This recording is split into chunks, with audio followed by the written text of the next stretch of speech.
putting all cards on the table. We are going to hear one last discussion. We are going to hear a live testimony that's truly impressive. We're talking about Walter Hens here. You have possibly read about him in the last few days in the emails that we have submitted to you. It's a man that at 42 years of age, having been happily married and with children, he decided to change his sex and turn into a woman. That was not sufficiently satisfying for him, and he went back to his original sex.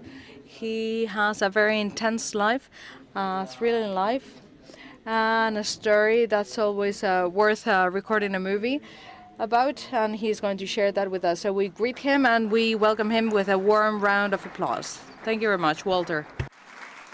Thank you very much for willing to share your history. Yeah, thank you. Thank you very much. Thank you to Citizens Go for inviting me here to speak to this audience and to be with this group of very young people. My gosh, all the doctors and speakers, they're all very young. Then they bring in the old man to close it out. And you know, if it were actually possible to just will who you want to be, I would like to be 6 feet tall, 30 years old, and very good looking. Well, I'm not any of those. I'm 77 years old, not so good looking, and quite short.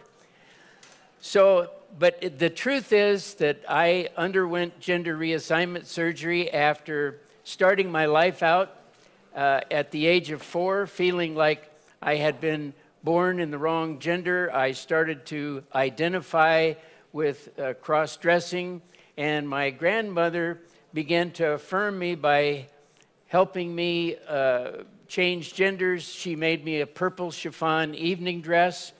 And what I realize now in looking back, because now I have 73 years of history of real life experience of dealing with transgender issues on some level, whether it's the experience of being a child who felt like he should have been a different gender, or going through the teen years and adult years and eventually undergoing surgery. What I realize is that the worst thing that happened to me was being affirmed by my grandmother, in that the idea was that there was something wrong with being a boy.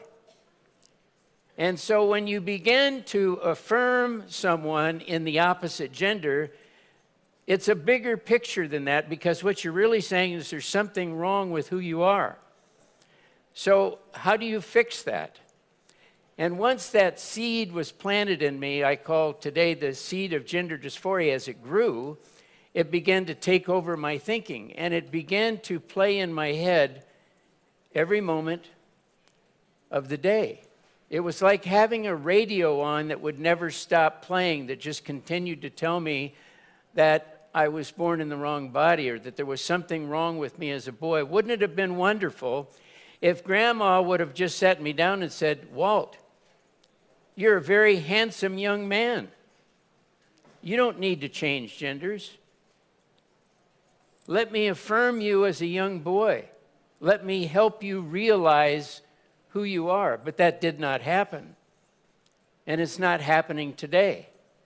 And the result is that I went with these feelings, and again, you have to look back. This was 1944. There was not the internet. There was not doctors like there are now. There was no information. I was dealing with this all on my own, as best I could. I went through my teen years, and I struggled all the time. I was cross-dressing even as a teenager, but I kept it a secret because I was full of shame about having this going on in my life, because I didn't know anybody that was transgender. Christine Jorgensen hit the headlines in 1955 when I was 15, and I realized, oh yeah, okay, I guess you can change genders. That was the first signal. And so I began to think then it was possible.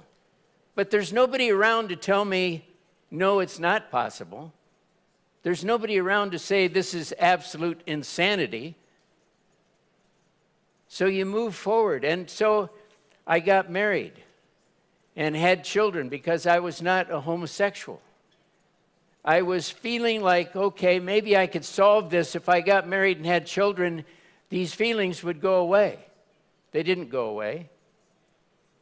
I developed a successful career. I was an associate design engineer on the Apollo space missions, working on NASA cryogenic connectors, developing specifications for the connectors that would be used on all the Apollo missions.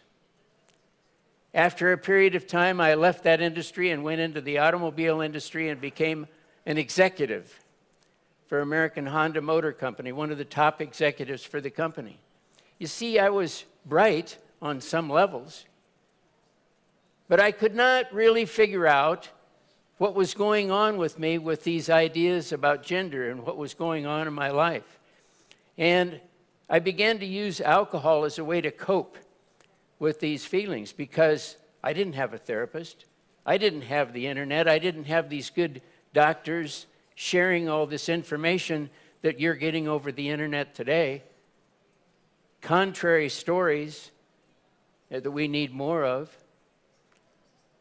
So I went to one of those gender specialists. In fact, it was Dr. Paul Walker. Dr. Paul Walker had actually been the person who drafted the first international standards of care that eventually morphed into WPATH. And he wrote those standards. He was the chairperson. He was my therapist. I went to him in 1981 at his office in San Francisco. He was an expert. He was the most knowledgeable person in the world. So I was affluent enough to be able to go to the best. Here's a guy that I trusted to be able to give me the information I needed. He said, "You're suffering from gender identity disorder," but he told me even in that meeting, he said it's going to be changed to gender dysphoria.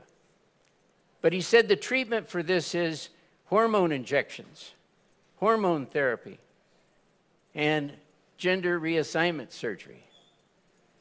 And there's a 2-year waiting period that you go through to see if you're suitable for that procedure. I went through the 2-year waiting period. At the end of the 2 years, I was still struggling. He just continued, like Grandma did, affirm me toward getting a gender change. That was the solution. That was the answer. That was the way to cure gender dysphoria, to cut body parts off and fill yourself with cross-gender hormones. That's the answer, right? That's going to cure you. That's going to fix you. Your world is going to be perfect. I got divorced from my wife. In 1983, I underwent gender reassignment surgery by a Dr. Biber, who had already done 3,000 gender reassignment surgeries in Trinidad, Colorado. I became Laura Jensen.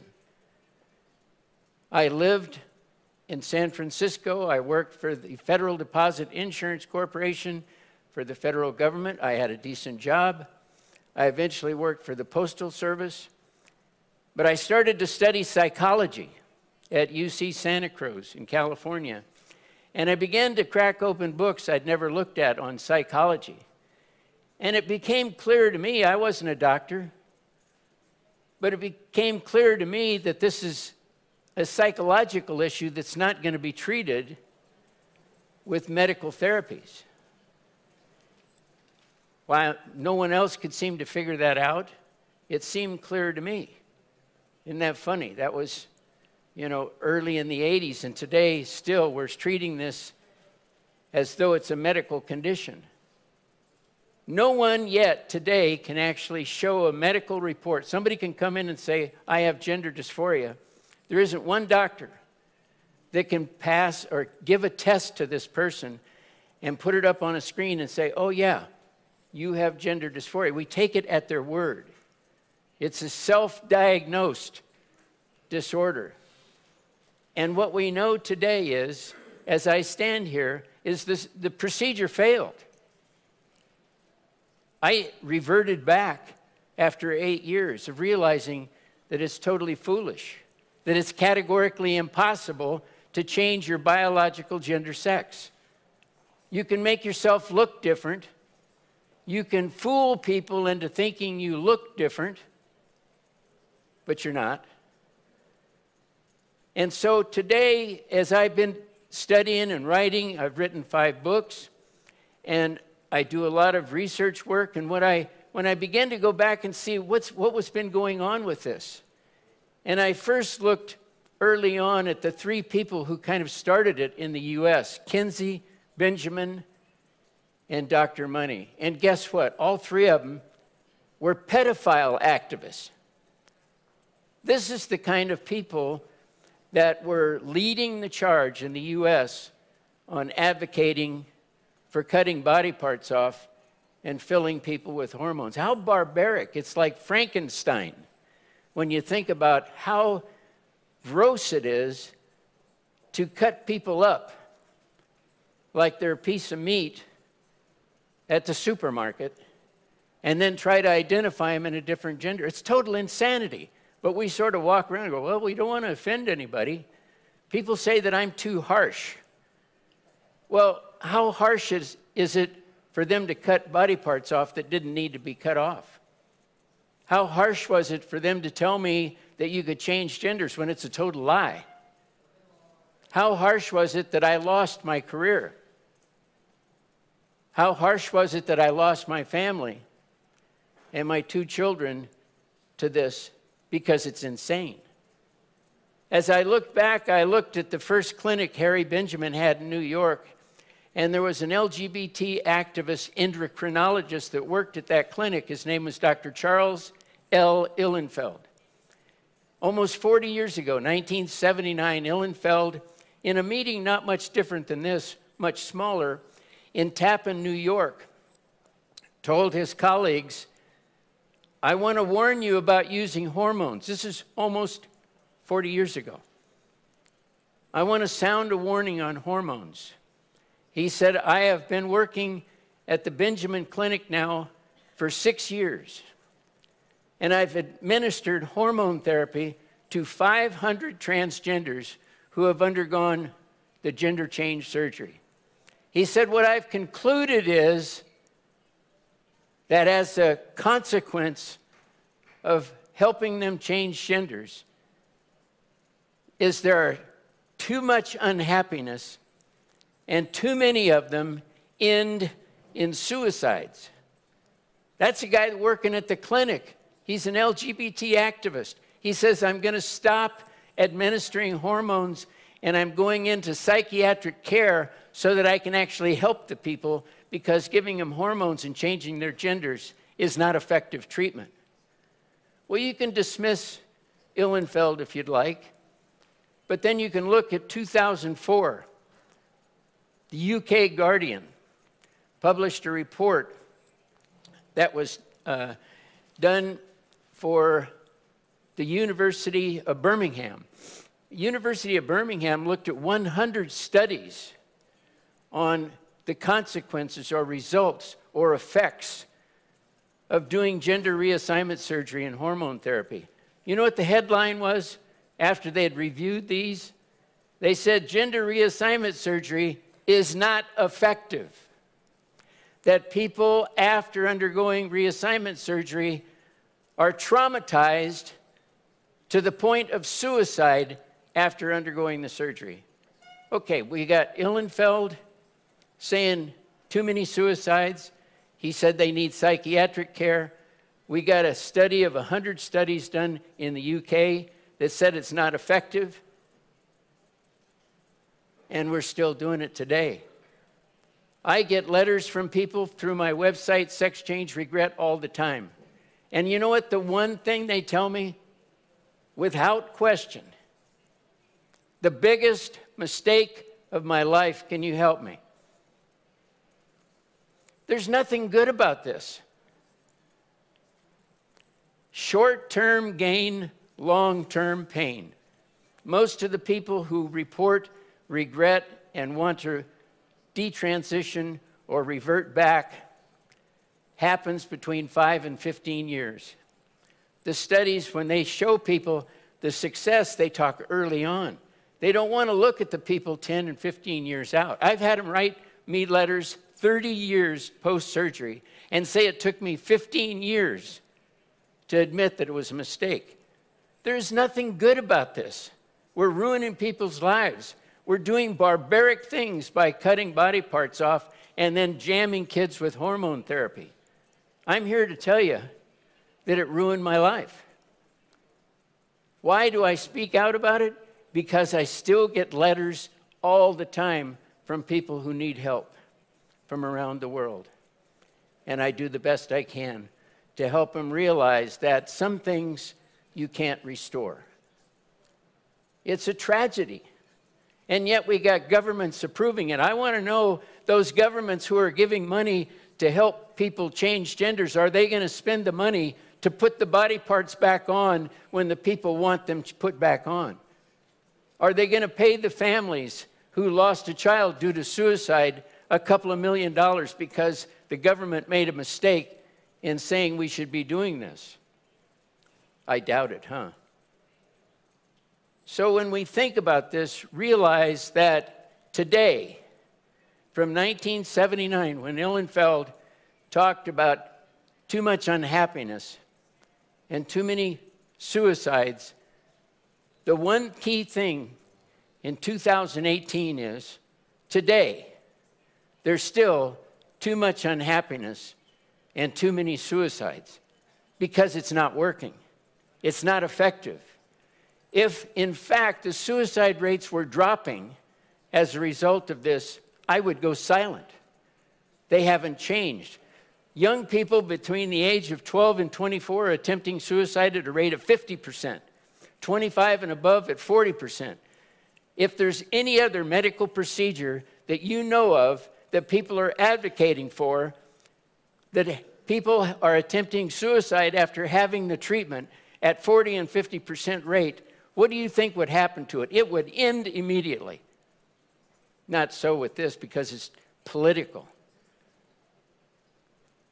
I don't know whether we should go back and continue to listen to Ihlenfeld, the UK Guardian, or some little old man like me. But I just wonder, how much information do you need to take action? We can sit and listen to all of the wonderful speakers today. None of them have anything good to say about it. It's barbaric. You don't change genders. It's cosmetic. It's like going to the Mardi Gras every day. It's not real. There's nothing real at all. And yet, we keep listening. We keep hearing the stories. And we keep burying the people who are committing suicide. We need to start taking some action and actually being effective, because we've been totally feckless in stopping this total madness. Thank you.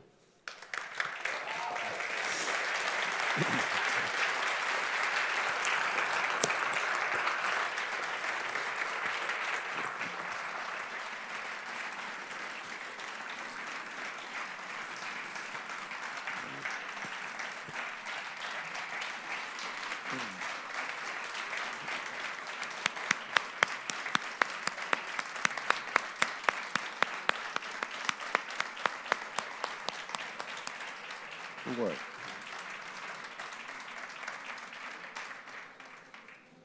Sí, por favor, si puede venir para ajustar. Yes, please, could you come so that they can set the microphone on you? Your testimony, for your testimony. Well, if someone on the floor wants to make any question, please write the paper, and I will make the question for Walter. I have a lot of questions because I have read a lot of things related with your life. Okay. It's a very passionate life and very intensive, very hard, okay, and also very difficult. You spoke on your grandma that dressed you with that dress, and it was like a secret.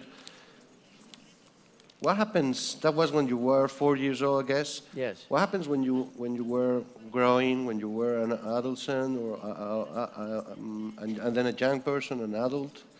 How was your relation with your grandmother? What happens then? Well, once my parents found out that my grandmother had been dressing me. They didn't find out for 2 years after it started. And once they found out that what Grandma was doing, they wouldn't let me go to Grandma's house anymore. So that sort of broke that relationship up. You know, I saw her with my parents, but she never, after 2.5 years, didn't get an opportunity to continue that.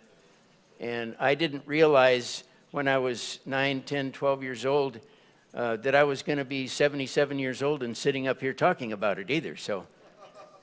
Pero nunca, usted nunca. But you never, during your teenage years, during your youth, you never talked about it with your wife, with your grandma, sorry? You never talked about it with your grandma? And never with your parents? Very little. Yeah, it was sort of a taboo. You didn't talk about it. And then you thought that when you get married and you will have sons and you have a professional career, you will forget everything, all that. Why do you think that you don't forget when you have life is speaking to you, you are successful and so on? You know, you know, when I was going through this, I didn't know what the consequences were going to be. You know, I was really, at the age I was going through, I was somewhat of a pioneer. There weren't many people around. And so I was totally going through this totally on my own. So I thought the things I was doing was probably going to help me, but they weren't. Usted habló con su mujer de. Did you talk to your wife about that, about cross-dressing, the fact that you were cross-dressing? Can you hear me? Can you hear me, Walt? Can you hear me? Yes. No? Can you hear me? Can you hear me, Walt? Can you hear me? What is happening? You are not completely happy and that you need. Yeah, so with my first wife, you know, I told her, she knew that I'd been struggling.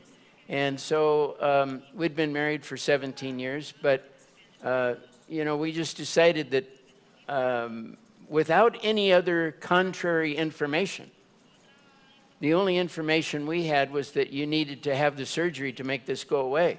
So we got divorced, and I had the surgical procedure because there was no research, there was no opposition that was known, there was no internet, as I say. I was flying solo. And the only information I had was from Dr. Paul Walker, who was an LGBT activist who anybody who went to him and said that they were struggling with gender identity disorder would get approval for surgery even if they didn't need it. Obviously, I'm one of them. Yo he leído que antes de su divorcio.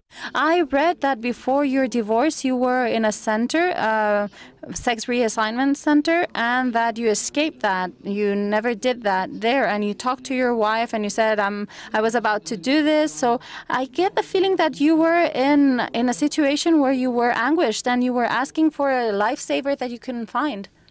When in 1981, 2 years before I had the procedure, I went to Dr. Dr. Biber's office to have the surgery. And when I was there, I realized that I still wanted to fight this. I wanted to overcome it, but I didn't have any information as to how to fight it. I was fighting the shadow that I couldn't punch. And when I saw Dr. Biber, he told me to go to the hospital. The surgery was to happen the next day. I gave him the initial $7,500 as a down payment on the surgery, went to the hospital. I walked into the entrance to get all the blood tests, and as I walked across the room, I just sort of broke out in a sweat, and I did an about face and left the hospital and said, I can't do this. I've got to go back and get help. I told my wife when I got home that I wanted to somehow figure out how to overcome this. But even being married and with my wife and everything, there was just no information. There was no guidance that was helpful to me. Usted cuenta también que. You also say that when you were 42 years old, after your divorce, after losing your professional career, after losing everything, you decided to be happy somehow, and you decided to undergo this sex reassignment, and you had some time of joy that somehow just was going back to childhood. But then you asked yourself, why did I go through this change? So what happened during that time when you were happy and you dressed like a girl and you used makeup and so on? What I tried to do was, once I went through the change, I tried to then affirm myself.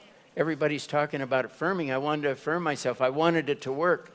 And so I thought, well, if I had a good job, if I presented myself well as Laura and I passed as Laura and I was doing all of these things socially, I had my own apartment, I had a car, I had all the trappings, what looked like an effective life. But when I started to study at UC Santa Cruz as Laura Jensen, I began, as I said, to open the books up and realize that from what I could see was that this was far more psychological, emotional, or a sexual issue than it was a medical issue. So I realized then that trying to treat it medically was going to be ineffective. According to what I read, you have been the victim of many different things. You're a psychologist, a gender doctor who recommended you to undergo surgery, and who then said that it was a mistake. And your father, who was very harsh on you, and your grandmother, who affirmed your feminine side. What is your feeling about all of that? Well, Dr. Walker, who approved me, I did confront him later a couple of times, and he admitted that he made a mistake, and that he admitted that they really don't understand all that much about gender dysphoria, that they just have to kind of go with what the person says is what they want to do.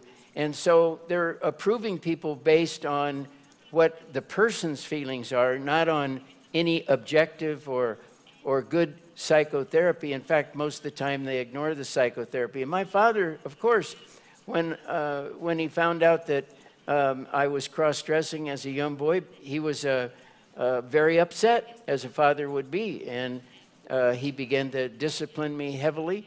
But I didn't blame him for that. I was just as confused about it as he was. You also have a very dramatic conversation with your son when you decided to reassign your sex. You have good relations now with your son? I do. The relations I have with my kids is very good.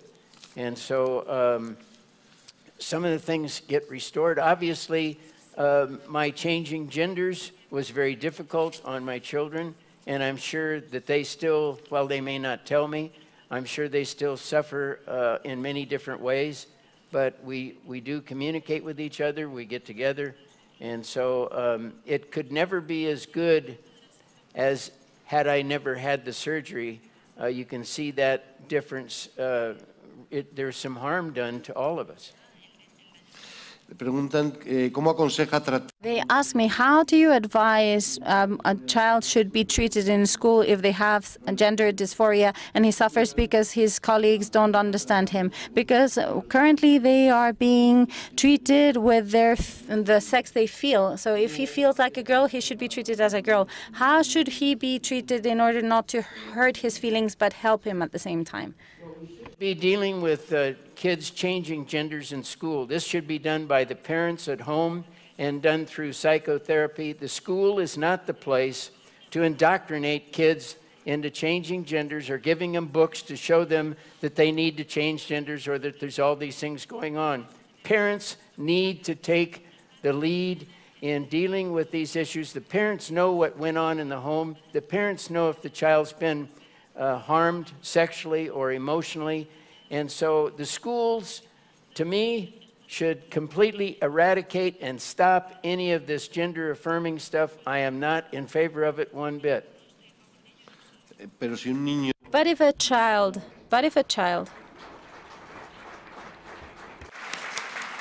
En su opinión, si un niño But if a child decides that he is a girl at school, then they should treat him or her as a boy?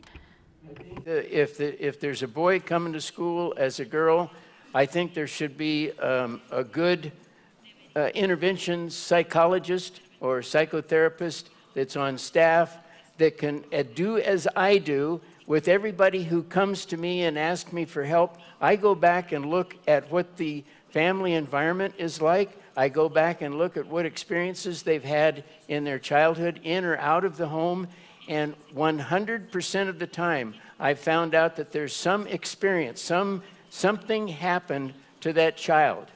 And if we just understand that once we identify what happened, whether it's a serious loss or whether it's a sexual molestation, what we can do then is identify it and then begin to treat it. But we don't need to give them cross-gender hormones or affirm them in a different gender. We need to deal with what caused them to not want to be who they are. Usted ha hablado mucho sobre... We've talked a lot about suicide, the high rate of suicide amongst trans people. But many people think that those suicides are caused by discrimination, by harassment, because they have not been integrated, they weren't understood, not because of the sex change in itself. What would you say to them? Yeah, the truth is that it is not bullying, it is not discrimination, it is not the lack of affirmation that causes kids to commit suicide. What causes kids to commit suicide is they are psychologically unstable, unfit emotionally, and need psychotherapy. We know from suicide.org, who connects all the dots on why suicides occur, 90% of all suicides occur because of untreated psychological disorders, most of them depression. Why is the kid depressed? We need to treat depression with depression, not with hormone therapy and cross-gender ideology. Usted dice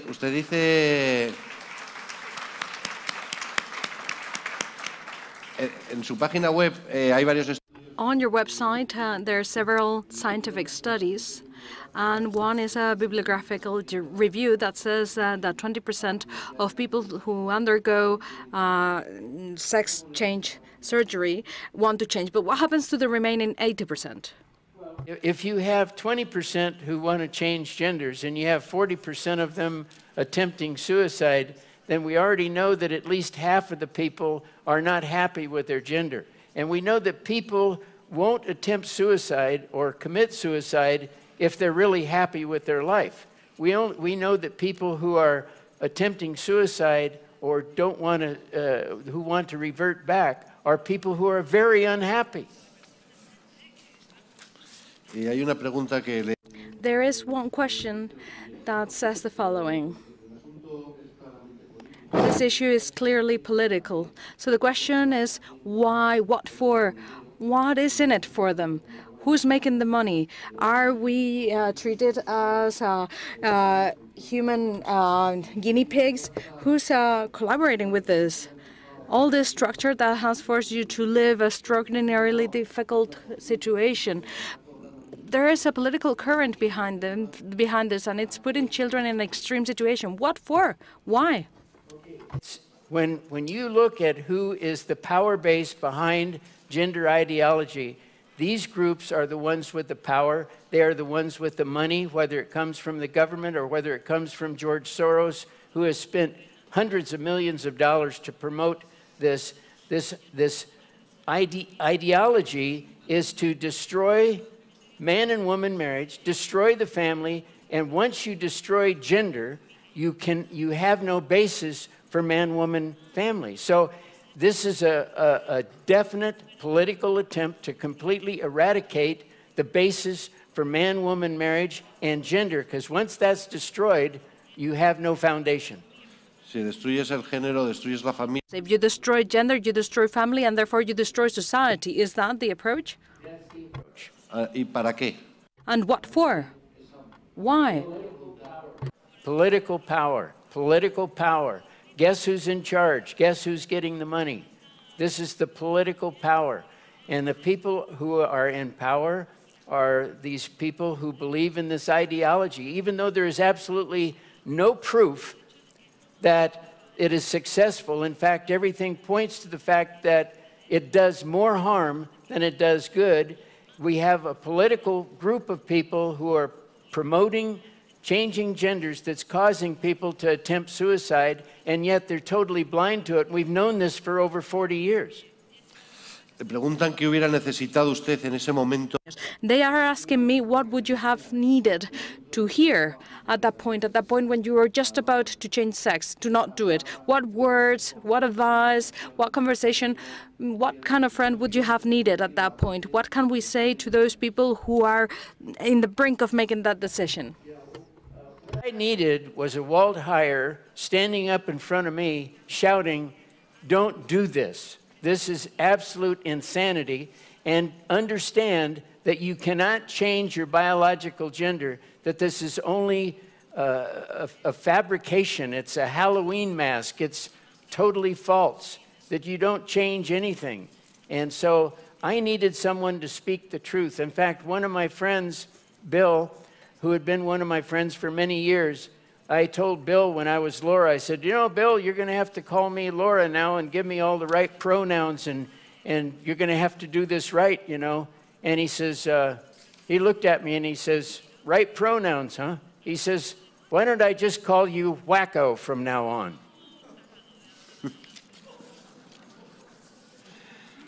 I have a question in English. What did you say to a teenager who was said by doctors that all his problems will disappear with a sex change? Yeah, get a different doctor.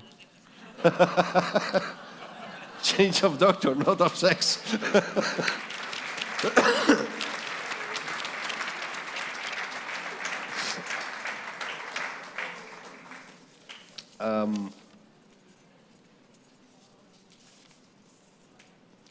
And also, what do you say to all politicians who see the sex change as the only option? Of course, we could change the politicians, but unfortunately, they are all politicians, at least at Spain.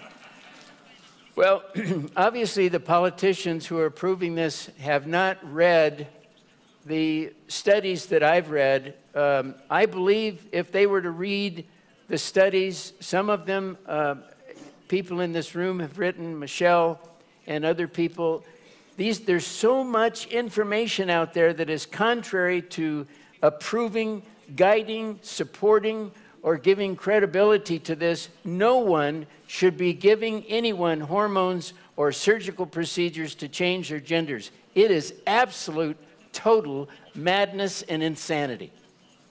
¿Cuál fue la consecuencia de la... What was the consequence of the hormone treatment for you in your personal case? And therefore, why wouldn't you recommend that? What are the secondary effects, the collateral effects? 25 years since I reverted back. So, you know, much of the hormone therapy stuff, to be honest with you, all it did was make me look more feminine. It gave me a feminine appearance. It made me more passable. In fact, as I detransitioned early on and was still dressed up in men's clothes, people would say, "Yes, ma'am, can I help you?" So there was a tremendous feminizing effect to the hormones that took years to go away. So it's very disturbing that we have people who advocate for doing this and realizing I've worked with people who've gotten brain cancers from hormone therapy, and many of the people who undergo this cross-gender hormone therapy will go to a doctor, get hormones, and then they'll send to Canada or they'll go to another doctor, and they're taking 3 times the amount of hormone that they need, and oftentimes they get blood clots in their legs. I've had them with brain cancers. It's just not good.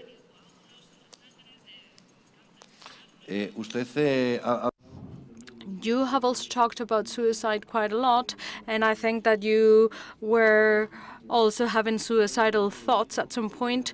You finally didn't do it, so what saved your life? I attempted suicide. I attempted suicide with an overdose of cocaine, and it didn't work. Fortunately. But I tried to overdose on cocaine one night, and my chest was actually, I think almost exploded from the amount that I took, but I became very sick after that. And that was the point at which I began to to realize that I needed to do something different, and so my life began to sort of take change, but it took several years. Permítame unas preguntas personales. Allow me to ask you some personal questions. You decided to go back to being a man. You fell in love. You decided to get remarried. But you also told your wife, I'm a broken woman. How did that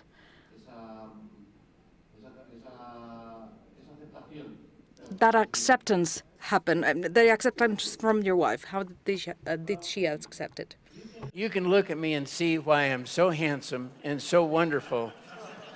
Anybody would fall in love with me, so that answers the question.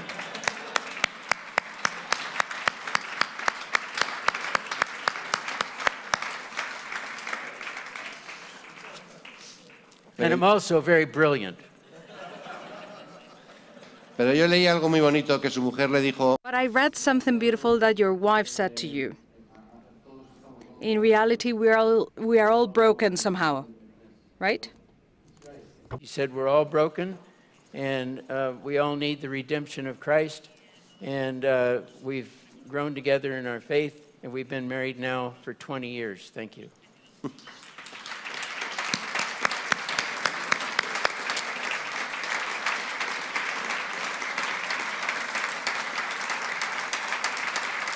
Y una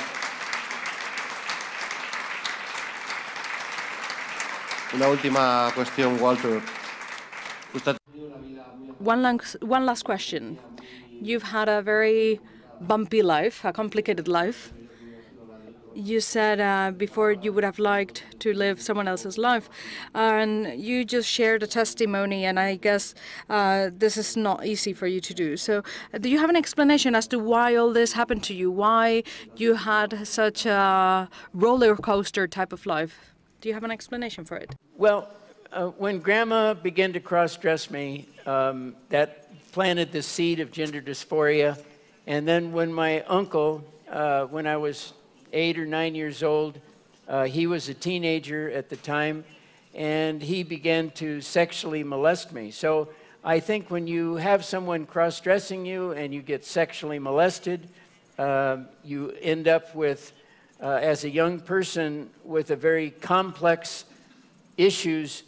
And this is 1947, and I'm all alone in trying to deal with them. I did the best I could. And, you know, thanks to the good Lord, here I am at 77 able to talk about it. So my life got turbulent because I was affirmed as a young boy at 4, and because I was abused sexually early on and became very confused about who I was. And I didn't much like being the boy who was being sexually abused and dressed up as a girl, probably to try to escape the pain that I was feeling. El anterior ponente, Gabriel Kubi, asked The a relationship with Jesus. I know you have a Christian faith, but I would like to know what's the role that the Christian faith play when you were in the hole and they rescue. Ah, the rescue. Well, I think, you know, the Lord never left me. I left the Lord. And so when I began to start working my way back to dealing with these issues, I sat down with, and this is the last question, right?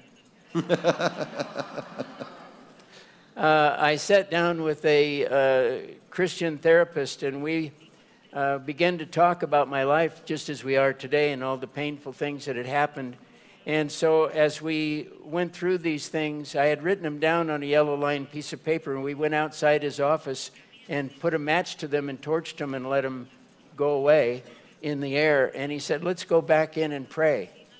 And so we went back into his office, and I was not, he was one of these people who would pray for hours at a time. I was a person who would pray for a minute at a time and be done with it. But he wanted to pray. And so I went back and began to pray with him. And during that time of prayer, which I had already confessed to the Lord that I had lived my life wrong, and I wanted to be redeemed and restored, and I had been working toward that end. During that prayer, with my eyes closed, the Lord came to me in white. He was reaching out to me, and I looked during this prayer, and I could see myself as a little baby wrapped in cloth, and the Lord picked me up. I could see that it was me, and He held me in His arms, and the Lord spoke to me and said, "You are now safe with me forever." And at that point, I was redeemed and restored and have been ever since. Thank you. Thank you very much. Thank you, Walt. Thanks.